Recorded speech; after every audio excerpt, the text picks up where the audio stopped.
Hey traders, this is Blake Morrow with Traders Summit. And with me today, as I have Jim Welsh from Macro Tides. Good to see you, Jim. Happy Friday to you. Happy Friday to you, Blake, and Hey, everyone. we've got a lot of action going on this week, and Yep, a lot of crazy price action, isn't there? there really is, and I think we touched on it the last week or two in terms of some of the expectations of what could happen with the S&P as well as gold, and it'll be great to get into that. Yeah, well, let's just talk about the S&P. I mean, well, actually, you know what? I don't even want to do that just yet. Excuse me. Yeah. I want to talk about last week when you were talking about the front loading of the Fed possibly front loading rates. Here we are this week, and a lot of the bigger banks have been talking about that the Fed might actually raise rates by 50 basis points going into this next week with the FOMC. I mean, you talked about front loading last week. Is this what you meant by front loading? What do you say about that? No, again, my take has been that the last thing the Fed wants to be doing is a year from now having to raise rates and risk pushing the economy into a recession. And going from 0 to 75 basis points is the easy lifting because it's not going to have that much impact on the economy. So what we talked about and what I've been writing about is my expectation that the Fed would be wise to do 25 basis points at March, the May meeting, and the June meeting to show that the resolve against fighting inflation.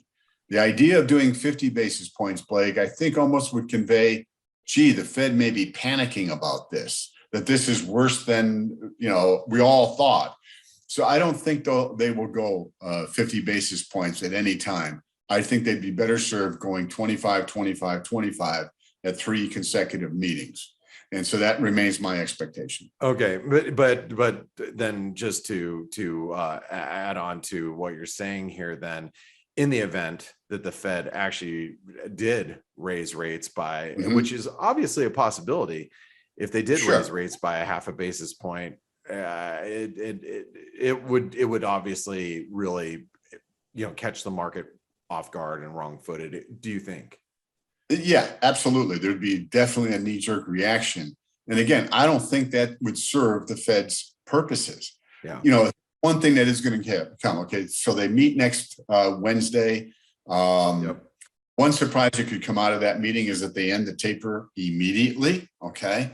I don't know that the markets would find that all that terrible, but it would boost the Fed's credibility and kind of show, hey, we're ready to react and respond to this surge in inflation. I think they will convey, without using specific words, that they're setting the table up. We will be raising rates in March. And of course, they'll say data dependent and so forth. So that to me is how they set next week's meeting up. The key point from my perspective, Blake, is as we get into February, the Fed governors and Fed district presidents will be out and giving speeches all over the place with one theme: our resolve to fight inflation is resolute. And contrast with those statements and speeches will be economic data that will consistently come in for the month of January during February below expectations. And I think that raises the specter of people saying, oh my God, the Fed is raising and tightening into a slowing economy and we're going to go into a recession. I don't buy that at all. But I think if you're not prepared for the Fed messaging in February and the weaker economic data that will come out in February, that I think is going to be a problem for the stock market. So that to me is the biggest hurdle. So near term, I think we're really oversold, obviously. In my Monday Macro Tides weekly technical review, I said if the S&P closes below 4,600, a move down to 4,400 could happen pretty quickly. And the low this morning, at least so far, was 4,420. So the rubber band is stretched. I think we're going to get a rally. And to the extent that people are afraid that the Fed may raise rates next Wednesday and so forth and be really, really super hawkish, that sets the table, I think, for the market to rally out of relief. Oh my God, the Fed isn't going to push us off a cliff. So I think things are up for a rebound going into late this month, early February, possible target would be 4,600 to 4,665. That was the intraday high last Friday. So to me, that would be a natural place for the S&P to rally up to near that high of 4,665 from last Friday, the 14th. Well, the 200-day moving average is providing us some support today for the S&P, and as we get into the end of the week. But that's not the only thing that's moving. I mean, we're seeing crude oil, near its highs. As tensions in Russia and the Ukraine are, pick up. Obviously a lot of fears around that. And there's been a big move in rates. So how do you feel about what rates are doing right now? Well, again, on Monday, what I was writing in the weekly technical review is I thought the 10-year could get up to about 190 and the 20-year or 30-year could get up to about 220 to 222. They fell about a basis point to 2 basis points shy of that early this week. My expectation was that then we would see rates come down, and they have. Longer term, I still believe the 10-year is going up to 2% to 210 and potentially 225 in coming months. So it was just a question of things were pretty overbought in terms of yields going up. Bond prices were oversold. We were due a bounce, and we're getting it in part because of weakness in the equity market. Got it. Well, let's refocus back over to the equity markets, because a lot of people are trying to buy this dip, and a lot of people, and you're not the only person out there that's saying, hey, right, we're getting a little oversold. Now I've learned over the years, overbought can get more overbought and oversold can get more oversold.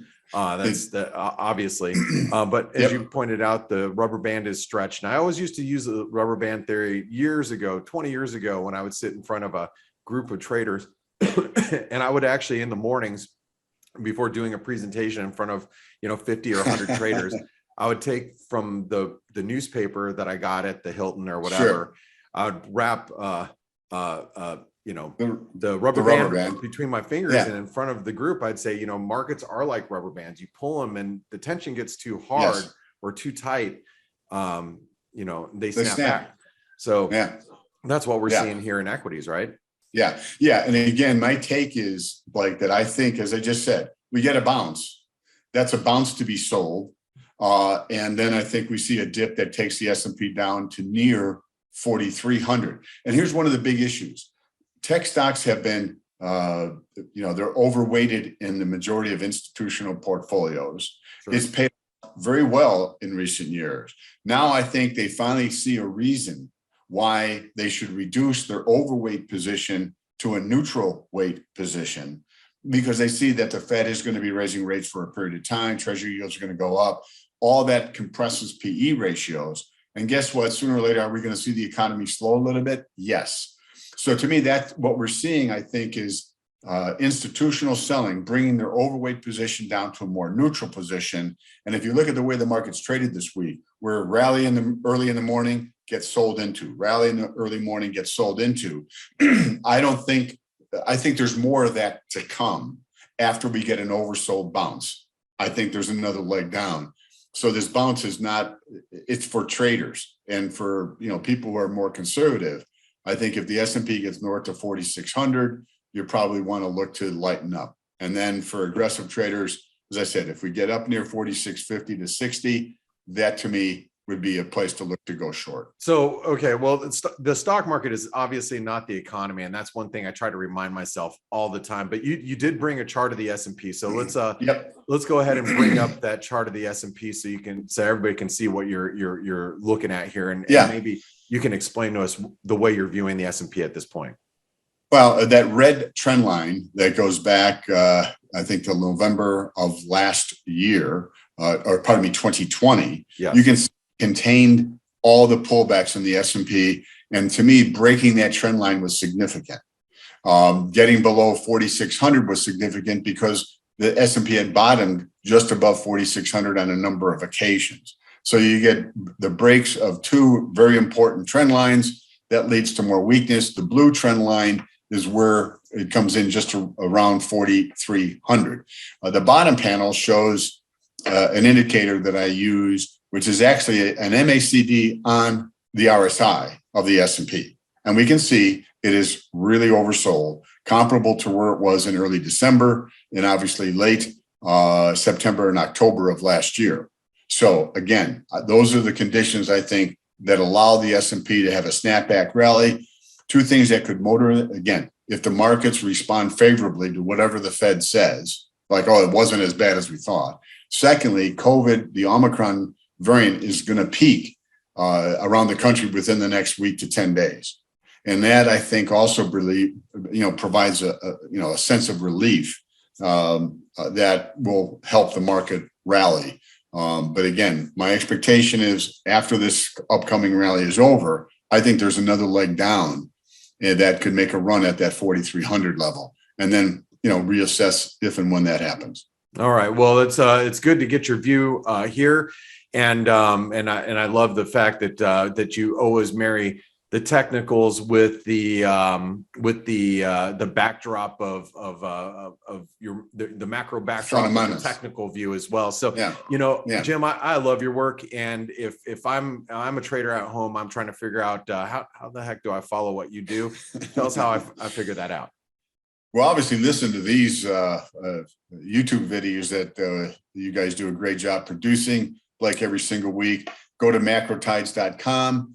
You can follow me at Jim Welsh Macro at Twitter, but macrotides.com. One last quick comment, Blake. We've been talking for weeks about the expectation that the gold would rally above 1835, which has been a really tough resistance area. Yeah, I think that's the table for gold to continue to move up toward that 1880 level.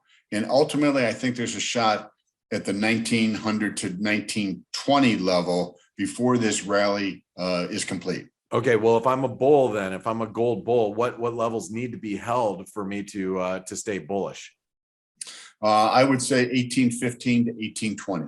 Okay. It was an area of resistance for a period of time as well. So we broke above the resistance below. You should hold that 1815 area.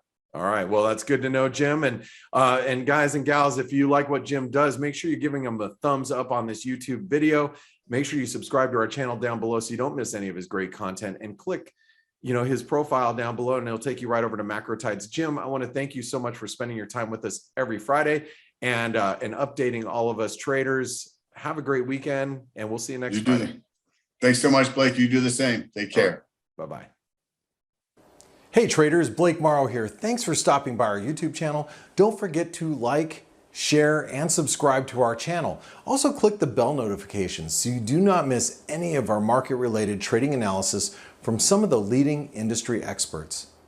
Thanks for stopping by. We'll see you in the next video.